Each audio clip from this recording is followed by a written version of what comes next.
Because Dr. McKinney and I have been talking about using this presentation time the way that we used to a few years ago, and that's to recognize some of the amazing work that our students and staff have been doing. And so to kick things off, we have Maria Foley, grade 7 literacy teacher, here with Principal Matt Posca from Elm Street.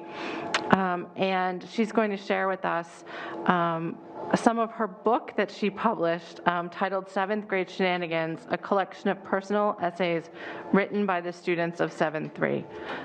And I am so excited that you have done this and that you're here to share this with us. Thank you so much for coming in. Thank you, Ms. Raymond. It's my pleasure here. Is the green light on? There is a green light on. Yeah. Can you hear me now? No. Can you hear me now? Yeah, that's slightly better. Okay. It's my pleasure to be here and present Ms. Foley to the board and to the city of Nashua. When Dr. McKinney spoke to the administrators at the end of the summer and his team, talking about the opportunity to highlight some of the successes and some of the celebrations that occur not only at Elm Street on a daily basis, but throughout our schools, throughout the district, it was a great honor. And the first thing that came to my mind was the work that Mary did last school year. And I'd like to just set the stage before Ms. Foley speaks. Ms. Foley is a first-year teacher who was starting a career during a pandemic when everyone was remote. You know, as a first-year teacher, it's one of those things you want to go in, you want to set up your classroom, you're so excited, you have that opportunity to make those connections, and Ms. Foley was making those connections virtually online via Zoom. And then eventually we did get into some in person, but Ms. Foley had to remain remote throughout the course of the year. But one of the things that she did, and she did so well, she promoted and she created an engaging learning environment and an authentic learning experience for our grade 7 students. And because of her work, and because what we have here, we have over 60 published authors because of what Ms. Foley has done. And it really is a testament to the great work that she did to go above and beyond to engage her students with writing, which, as you know, at grade 7 could go either way at times. And I think what she did was a great opportunity to kind of celebrate students and celebrate what they do. So I'm going to let Ms. Foley talk, and I will kind of pass these books around so you can kind of look while she's talking, okay? Mary? Thank you. Well, hi, I'm Mary Foley, and I'll talk to you a little bit about why and how we were able to publish this book. So first, the reason why we were able to create something so wonderful to share with you tonight. I recall when in my Master of Education program a few years ago, I had to read Nancy Atwell's In the Middle, which, to describe it, is the holy grail of all things related to reading, writing, and believing in our students. One of the lines that stuck with me, and really is the reason behind the creation of this publication, was, "Writers are made, not born." My teaching philosophy after reading this text is that any student can be a reader, writer, and scholar, and that it is up to the educator to model what readers and writers do. Give students the opportunity to practice their skills and give students the freedom to make as many literary and academic choices as possible. This project is one that would transfer academic responsibility from my hands to the hands of my kids. They made their own choices, from what they wrote about, to how they wrote it, to their titles for their creations, to what they wanted to include in their author biography at the end of the book. Every aspect of this book is theirs, and theirs alone. No longer was I their teacher in those final weeks of 7th grade last year. I was their cheer team. I believed in them, so they believed in themselves. I showed them what I could do, and they showed me what they could do. And as you can see, their success has become my success. The overall objective of this project was not for them to pass a final or the class. It was not to focus on a letter grade or handing me a paper that only I would read. It was for them to take control of their education and become the writers and authors that I knew that they could be. I want my students to write for themselves, not for me.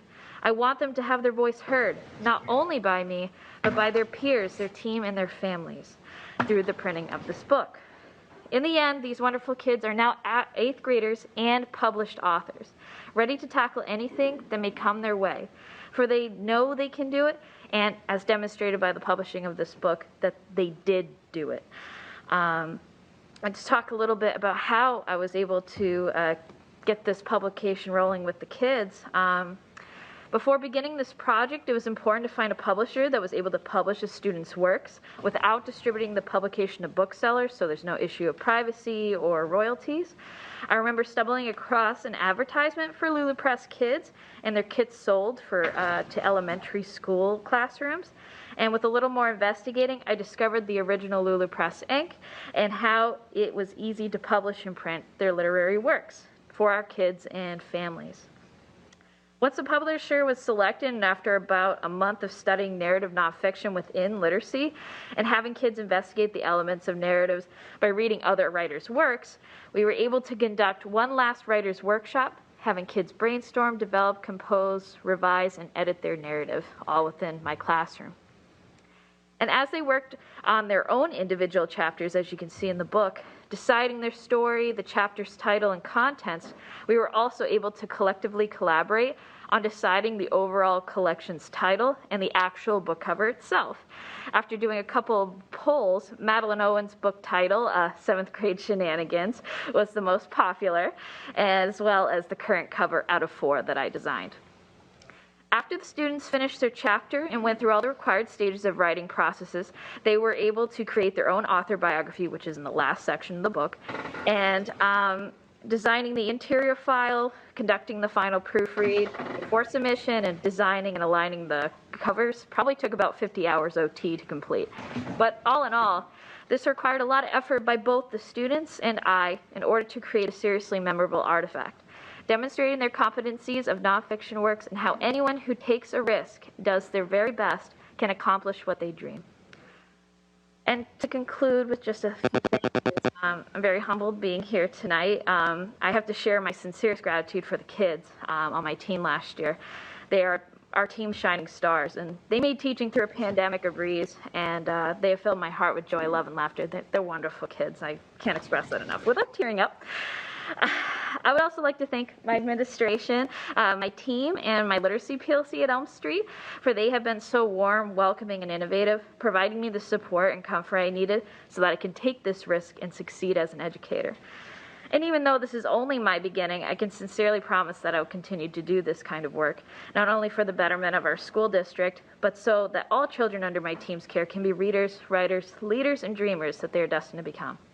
And I'll also conclude with thanking my family who are watching tonight, for they are the very reason, through their unconditional love and support, that I became a teacher in the first place. Thank you very much for your time.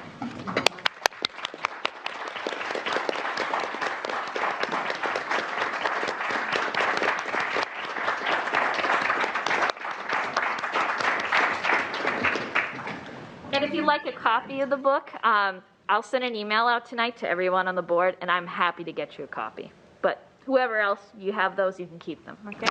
Oh, thank you so much. Oh, that came Very out. well. Yeah. Okay. Dottie, in the microphone. Thank you so much for all you do. This has been wonderful, and thank you, Ms. Raymond, for reinstituting this. This is what it's all about. Thank you, and thank you, Principal Posca. Okay, thank you. Go ahead, Ms. Johnson. I just want to say thank you for being here tonight, both of you. And this is just the joy of listening to you and how proud I am of you and the work of these students. Thank you. Okay. Oops, anyone on that side? I tend to look this way. Go ahead, Ms. Giglio. Now, as a retired school librarian, I treasure this, and I'm hoping that in your school library at Elm Street that you do have copies of this for the students to read. Okay, great. And thank you for offering us copies. I'm going on vacation. I'm going to take this with me. Thank you. That's wonderful. And, you know, as a parent of 2 middle schoolers, I have to say I'm really awed by the work that the students have done and your description of how many steps it took to get there. Thank you so much for helping them, especially in this incredibly challenging year, get to this result. And to be able to hold that in their hands, I can't imagine what it means to 7th graders to have that. They're going to keep it forever, and then, you know, in 20 years, their mom's going to pull it out, and it'll be wonderful. So thank you so much. Any other comments or questions from the board? No? All right, thank you so much for coming this evening. I really enjoyed hearing from you and seeing your book. I can't wait to read it. Okay, thank you. Thank you.